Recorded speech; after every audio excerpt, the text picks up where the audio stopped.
It's a shocking fall from grace. In less than a year, P. Diddy went from beloved music icon to disgraced sexual predator, at least according to the charges from the feds right now. He's behind bars in New York, the same place where just last year he was given a key to the city. It was a disturbing set of allegations that led to Diddy's arrest in the way of multiple civil suits brought by accusers, and in some of those suits, co-defendants are listed, and in others, celebrities could be a time of reckoning for them too. We're taking a deep dive into all the celebrities listed in Diddy's civil lawsuit and whether they too could face federal charges. I'm Sierra Gillespie, and this is Law&Crime News. A groundbreaking case brought forth just this week when 54-year-old Shah Diddy Combs was arrested on September 15th. He now faces some pretty serious federal charges: racketeering, conspiracy, sex trafficking by force, fraud, or coercion, and transportation to engage in prostitution. Diddy was indicted by a federal grand jury and is now being held in Brooklyn at the Metropolitan Detention Center after he was twice denied bail. Diddy's attorneys say he was in New York for about a week before the arrest, anticipating the federal indictment. But he wasn't the only one who kind of saw this coming. After federal investigators raided two of Diddy's homes back in March, we kind of had an idea something was on the way. Just this week, we learned some of the items that investigators collected during those raids of Diddy's homes in both Miami and Los Angeles. According to the indictment against Diddy, investigators seized more than 1,000 bottles of baby oil and lubricants from his homes. The court states that these items were used in something referred to as freak-offs, which were elaborate and produced sex performances that Combs arranged, directed, masturbated during, and often electronically recorded, according to prosecutors. Diddy and his associates transported commercial sex workers over state lines and even international. Diddy then allegedly gave these sex workers and victims controlled substances at times, unannounced to the victims. Prosecutors say Diddy did this to keep the victims obedient and compliant. He then took videos of victims having sex with these sex workers, sometimes without their consent. After all this, both Diddy and the victims would recover from the physical exertion and drug use.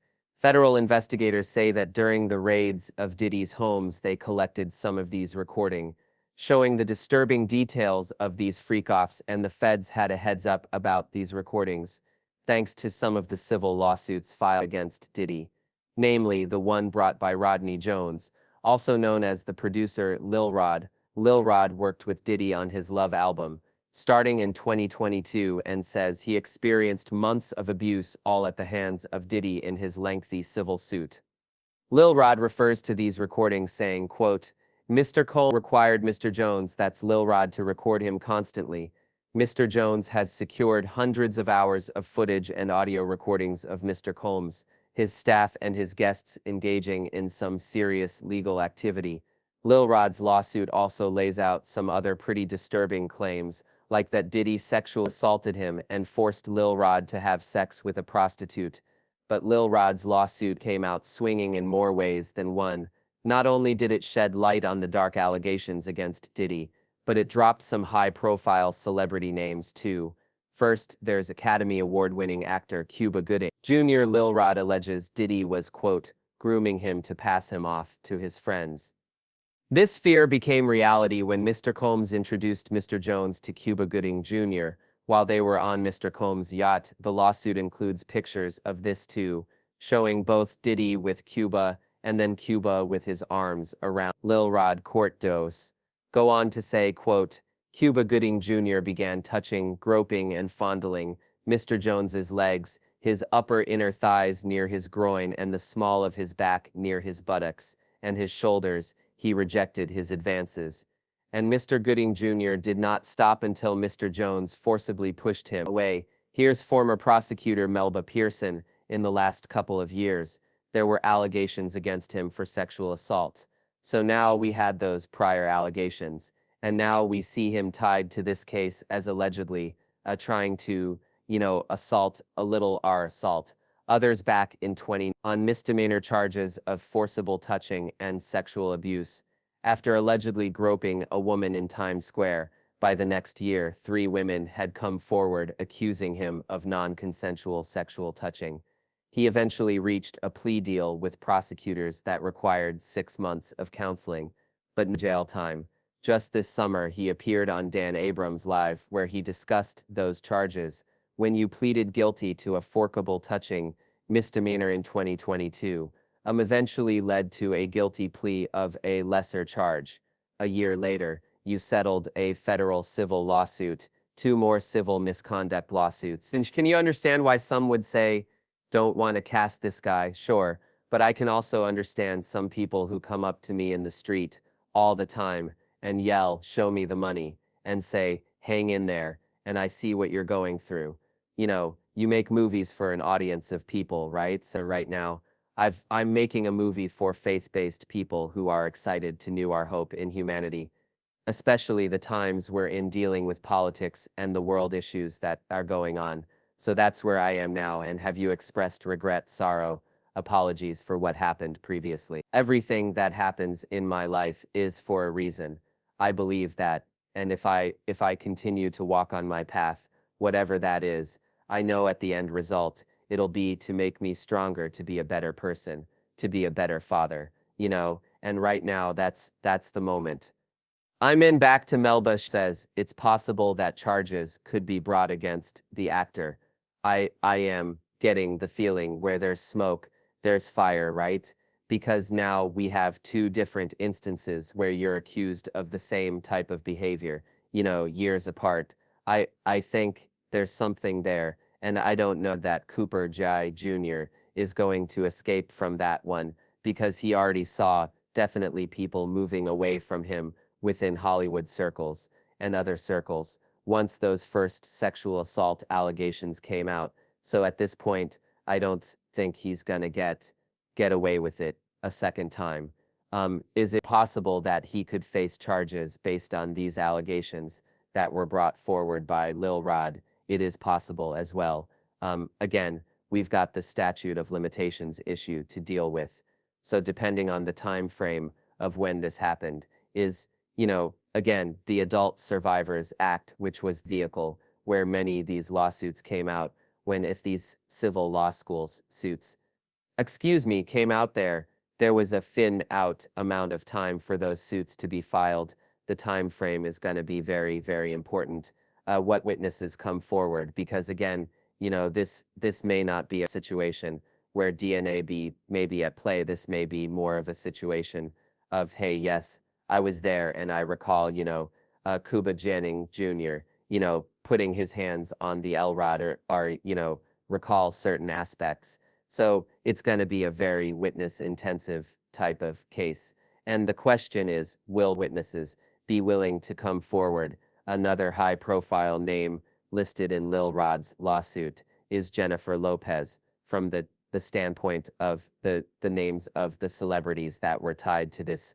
The fact that Jennifer Lopez was tied to this back when she was involved in or party to a shooting at a nightclub when she was dating Diddy, and is now alleged to have brought the gun with her to the scene and gave it to Diddy, and that's how the shooting occurred. Lil Rod's team brings up J-Lo when establishing Diddy's history, writing his quote, RICO enterprise has existed for at least dating back to the 1999 nightclub shooting in NYC, when Mr. Combs required his then-girlfriend, Jennifer Lopez, to transport his illegal firearm into the NYC nightclub. The court also alleged Diddy forced his then artist Shine to assume responsibility for the shooting of several individuals. Shooting happened on December 27, 1999, at about 2:55 a.m. A fight broke out at a nightclub in New York City between Diddy, Jamal Barrow, who's known as the rapper Shine, and Matthew Allen, who went by the nickname Scar. Guns were drawn, and 3 people were shot. No one suffered any life-threatening injuries, and the victims were not involved in the fight. J-Lo and Diddy fled from the scene in a car but were later arrested and charged. J-Lo's charges were dropped, but the others stuck. Diddy was acquitted, but Shine was sentenced to 10 years in prison. He was released in 2009 and deported back to his home country of Belize. Lil Rod alleges it was Diddy who pulled the trigger, and Shine just took the fall for him because of this allegation, experts like former FBI agent Bobby Chones say investigators could take a second look at the shooting. If there's a civil lawsuit that lays out this major allegation, what would it take to reopen an investigation into something that happened 25 years ago? Well, it would take it, you know, it would take a different look at it. So, in other words, he was acquitted on the state murder charges. Now federal charges can be different.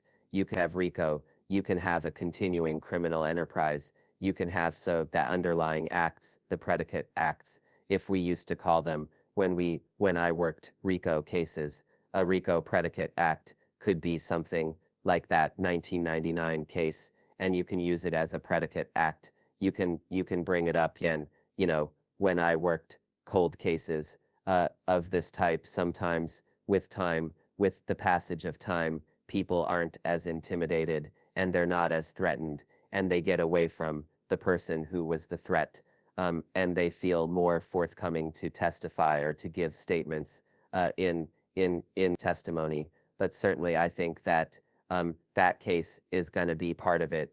In the aftermath of that, they have witnesses that say he bragged about intimidating witnesses, paying off jurors. Certain when you have that kind of stuff, if you go back and you find that juror that was paid off, or jurors multiple that may have been paid off, certainly that gives you the impetus to kind of come forward and refresh those charges on a federal case. So the federal cases will be a little different. The charges are a little different. So it's not double jeopardy.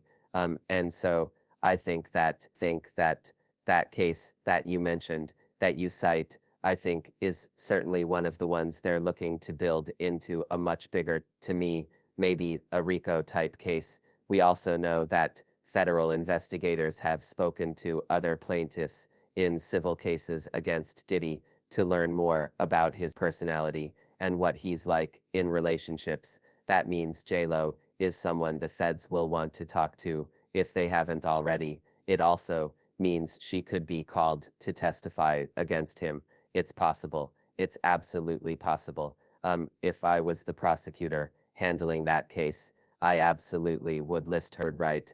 But of course, we need to know whether or not she'd be cooperative. That, of course, changes the strategy when it comes to trial. So you may list someone as a potential witness. That does not mean you're necessarily going to call them. The question is whether or not their testimony is really going to help you.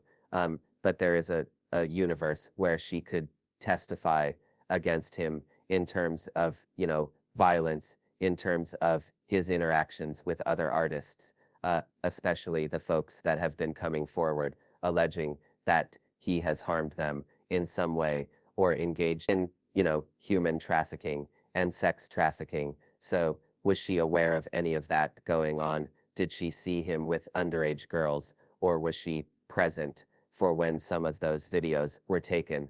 That little Rod included screenshots of those videos in his pleadings. So how much of that did she know? When did she know it? And what actions did she take at the time? Is that part of the reason why they broke up? We don't know. So all of this will to be seen. Obviously, the prosecution and law enforcement need to speak with her, get a statement from her to understand what she knows or what she'd be able to testify to, and then make appropriate decisions from there. But it's not just artists that Lil Rod named either. He specifically mentioned Prince Harry, the Duke of Sussex, in Satix. It reads in part, quote, Mr. Colmus was known for throwing the best parties, affiliation with and/or sponsorship of Mr. Colmus' sex trafficking parties, garner legitimacy and access to celebrities such as famous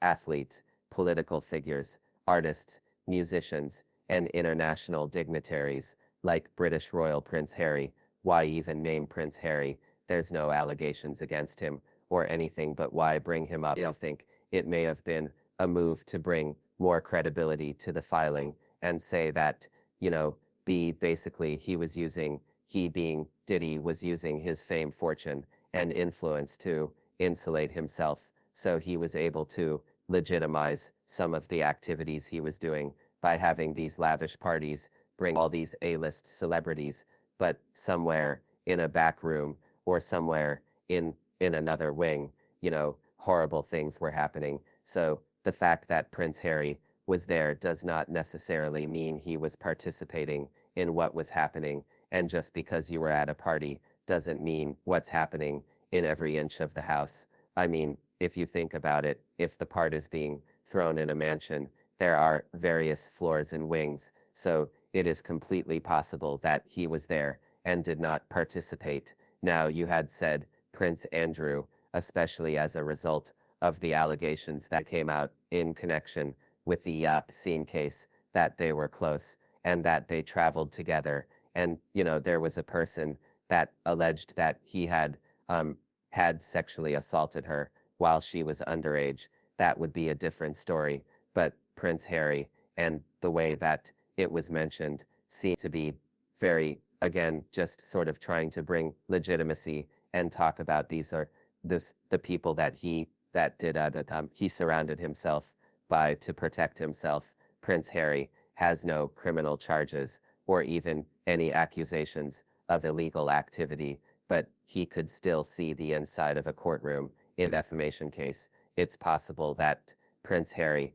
may be able to preserve his reputation, and since it was such a minuscule mention in the greater context of this filing, he may be okay. Another celebrity mentioned in Lil Rod's lawsuit is Young Miami, who dated Diddy from Twitter. The lawsuit, Young Miami's cousin assaulted Lil Rod during the Thanksgiving holiday in 2022. It reads, quote, Young Miami's cousin burst into the bathroom and began groping Mr. Jones. She started undressing and attempted to straddle him and have sex with him in the presence of Mr. Colemas and his. Similar to Prince Harry, there are no allegations against Young Miami herself, so there's probably no worry of charges being filed against her, but there could be charges against some of the other people listed in Lil Rod's lawsuit. That's people like Diddy's chief of staff, Christina Coram, who Lil Rod compares to Jolan Maxwell, the longtime companion of Jeffrey Epstein. Epstein died by suicide in 2019 when he faced numerous charges of sexual assault over the course of multiple years. Maxwell was charged and found guilty of sex trafficking in relation to her time with Epstein, and she is currently serving a lengthy prison sentence. Lil Rod says Christina Coram ordered sex workers and prostitutes for Mr. Colemas and ordered and distributed ecstasy, cocaine, GHB, ketamine, marijuana, and mushrooms to Mr. Colemas and his celebrity guests who were present on his rented yacht and his homes in La NYC, Miami. This is referenced in Diddy's indictment too, saying members and associates of the Combs enterprise, including high-ranking supervisors, security staff, household staff, personal assistants, and other Colemas business employees, facilitated the freak-offs by, among other things, booking hotel rooms for the freak-offs, stocking the hotel rooms in advance with the required freak-off supplies, including controlled substances, baby oil, lubricant, extra, linens, and lighting. Federal prosecutors also alleged these associates arranged travel for victims and commercial sex workers, delivered large sums of cash to Diddy to pay these sex workers, and even scheduled the delivery of IV fluid. So according to Melba, it's possible some of these associates are charged too. None of these cases, when you have these high-profile people that have been using people over years, these cases happen without a handler. Kelly had a handler, Epstein had a handler, Weinstein had a handler. Everybody has, in those scenarios of those powerful people, powerful men that are abusing other people, they have someone that does their dirty work. And it's usually not only just one person, it's several people who may have different duties. So again, seeing this woman being his handler, being the person to get him drugs, being the person to procure sex workers for him, being the person to basically be on cleanup duty in case of, covering up or silencing people that might want to come forward.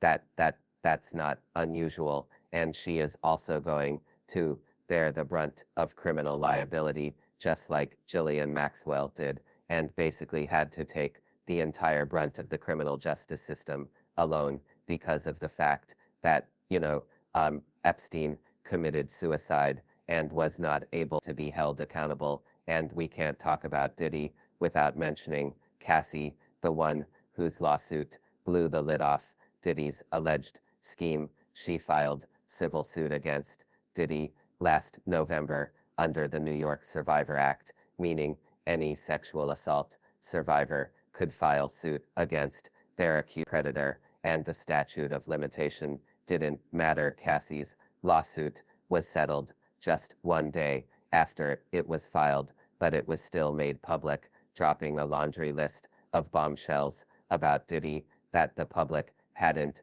previously heard. Cassie's lawsuit outlined years of abuse by Diddy starting. She was just 19 years old, and at the time, he was 37. According to her suit, Diddy was prone to uncontrollable rage and frequently beat Cassie savagely. Cassie alleged Diddy forced her to use drugs and would physically beat her or force her to have sex with prostitutes. Then there's the gun allegation that on at least 2 occasions, Diddy demanded Cassie hold his gun in her purse. The lawsuit goes on to state, quote, "There was no clear reason why Mr. Colmas required her to hold his guns, except to reinforce to his young girlfriend that he was violent, powerful, and dangerous." This echoes similar allegation made by Lil Rod about Jennifer Lopez's part in the 1999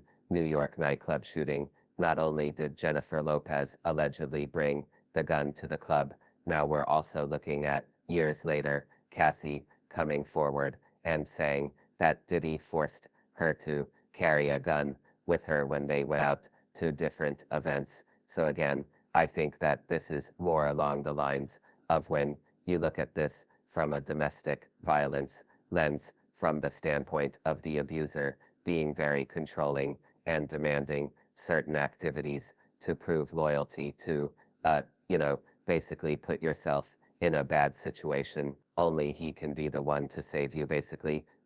So in seeing that the parallels between J-Lo's experience and Cassie's experience, number one, it brings more credibility to what Cassie said in her pleadings, but also, again, it causes us to look at Jennifer Lopez and be like, some of the comments she made about the end of her relationship to Diddy in terms of, well, there was infidelity and, she kind of skirted the issue a bit. But when you start to look back at her comments, you start to think, oh, were you in a domestic violence relationship with Diddy, much like how Cassie ended up in a domestic violence relationship with him. Cassie kind of broke the floodgate, so to speak, when she made her civil suit back in November. These crazy allegations, we'd never heard anything like it before. And then all of a sudden, we have several more people coming forward,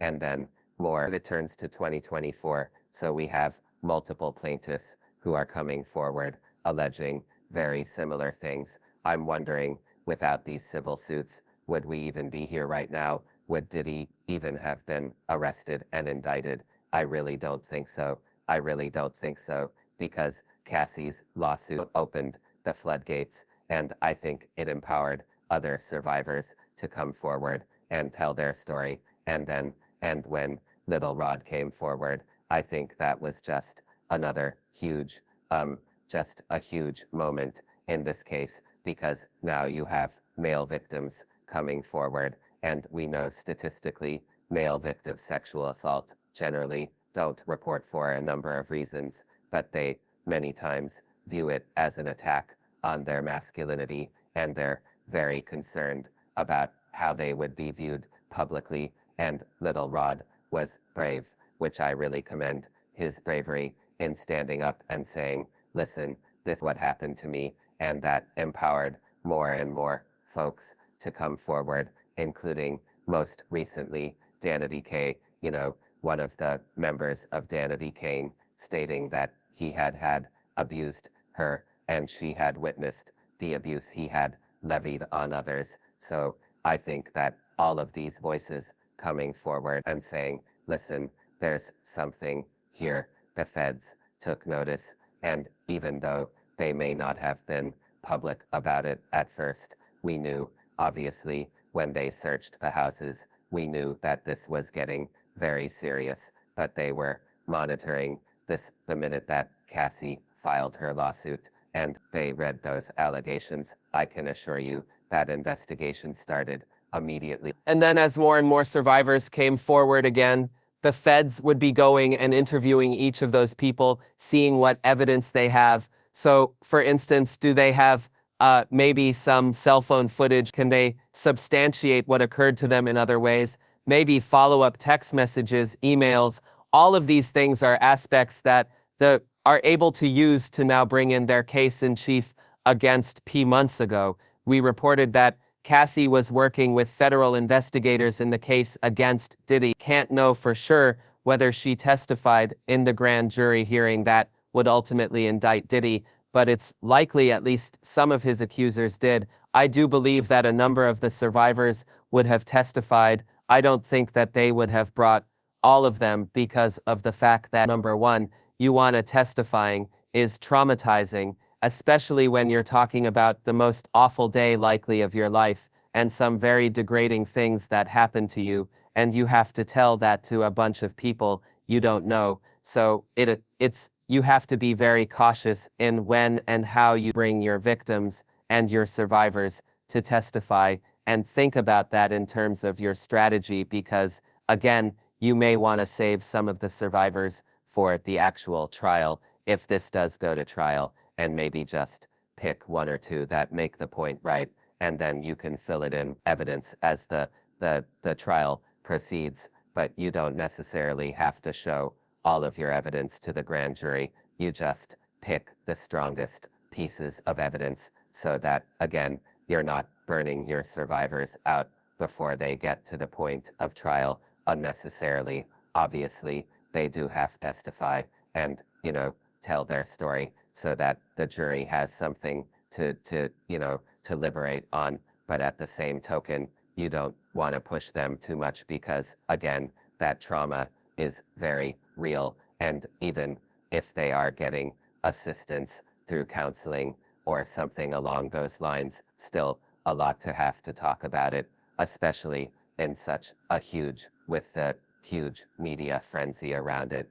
And, so many people weighing in, and whether it be social media or other celebrities or things like that. So those of the things think the assistant US attorney would have been considering when deciding who should be brought in front of the grand jury to testify. And when it comes time for trial, we could expect to hear from Cassie or other accusers in federal court. You're bringing up a really good point because, as you said, this is probably one of the darkest times of the survivors' lives, and they have to come forward with these serious allegations and relive the trauma that I'm sure they've been working to overcome. It's really tough, but we're assuming that a lot of them are going to testify at the trial, whenever that may be, and there are several accusers that have to go through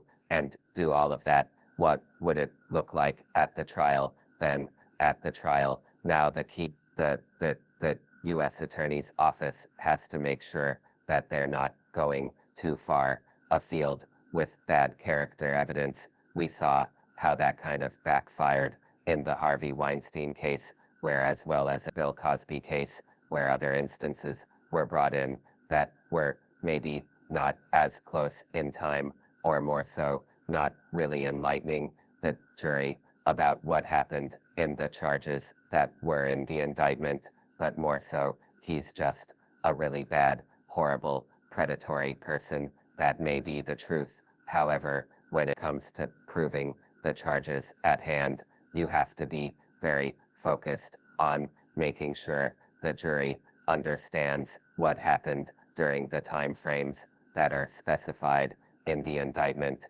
And so if some of these other survivors, let's say something happened 10 years ago, that might be too far in time for them to be able to testify. But if we're talking about an instance of something that happened last year, for instance, that might be closer in time to allow them to be able to testify. And again, if they have specific knowledge about certain aspects of the indictment, of course, they'll be brought to testify. Again, you have to be very cautious because you want to be able to preserve. If you're able to get a conviction, you want to be able to preserve it on an appeal by not making these types of errors after his indictment this week. Diddy pleaded not guilty to all charges and was denied bond twice. A statement from his legal team reads, quote, "Share, Diddy comes as a music icon, self-made entrepreneur, loving family man, and proven philanthropist who has spent the last 30 years building an empire, adoring his children, and working to uplift the Black community. He is an imperfect person, but is not criminal." To his credit, Mr. Combs has been nothing but cooperative with this investigation, and he voluntarily relocated to New York last week in anticipation of these charges. Please reserve your judgment until you have all the facts. These are the acts of an innocent man with nothing to hide, and he looks forward to clearing his name in court. More updates are sure to come in the case of United States versus Diddy, so make sure to subscribe to our YouTube page so you don't miss a thing. Reporting for Law Crime, I'm Sierra Gillespie.